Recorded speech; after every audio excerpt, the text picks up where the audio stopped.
For tonight's mukbang, ito yung nire-request nyo na mag-pho. Oh my God, I miss pho. Lalo na yung nasa Vietnam kami. Ito yung dinner ko kasi papamassage ko may 8:15 na and then yung ni Papa P is 9 p.m. And kakauwi lang namin from Anbaya. Oh my God, it's so mainit.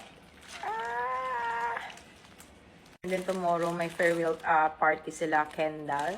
So, pupunta lang kami dun saglit. And then may PTC meeting naman kami kay Brayden. Opo, nagsabay ang dalawa kong anak. Pero hindi naman daw required na pumunta yung parents dun kay Kendall. Pero syempre, gusto natin i-support si Kendall. Talaga kinikrave ko ngayon. And then tomorrow, pupunta kami sa golf. Yes, may golf na naman kami bukas. Pero ano kami, hapon naman kami mag-golf. Pero sasama ko sila Kendall para tignan namin yung facility dun sa pinag-golf farm namin dito sa may orchard. Baka kasi gusto nilang mag-swimming. So, isasama din ng kaibigan ko yung anak niya. Then, papauwiin rin namin sila. Si Papa P, mauuna yung mag-golf sa amin. Sasanayin naman sila sa init.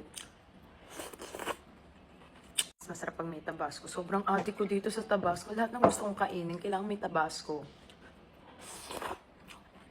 Meron din tayong Thai beef salad. Nakakatuwa dahil kahit gaano tayo ka-busy, fresh pa rin tayo.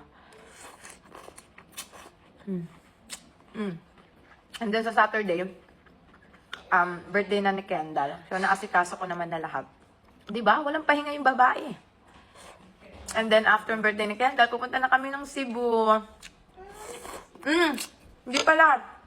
After birthday ni Kendall, ano niya pala, moving up. Like, recognition nila Brayden.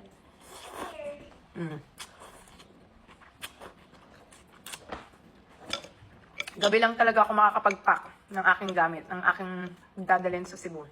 Are you excited to go to Cebu? Yeah, you've never been there, but you will like it because we're going to big pool and beach. Diba? Nakalahati ko na siya kasi may ginawa rin akong video na kumakain ako. Basta umorder na kayong product ko para everyday fresh kayo at saka kung nahirapan kayo magdumumi or mag-flash out, mag-detox kayo. Promise, makakatulong yan sa pagbabalik alindog nyo in a fresh way. Sobrang effective na lalo na yung batch ngayon. Dami nating magagandang feedback. Nakakatuwa nga, ang daming feedback ngayon sa detox. Ang dami din bumibili. Na dati, 10 hours daw sila nagpa-flash out. Ngayon, minsan 4 hours na lang.